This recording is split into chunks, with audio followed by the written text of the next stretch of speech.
Всех приветствую. Состоялся суд в городе Уссурийск по делу Александра Габышева.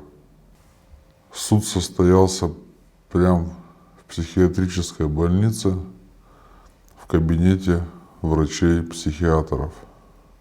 Судья учел пожелания врачей-психиатров и продлил принудительное лечение Александра Габышева в данной больнице.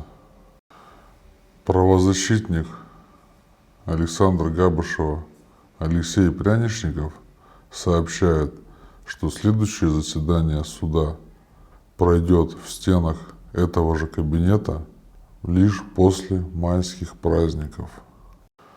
Также Алексей Пряничников пишет, что он почти уверен, что в июне Александр Габышев покинет Уссурийск.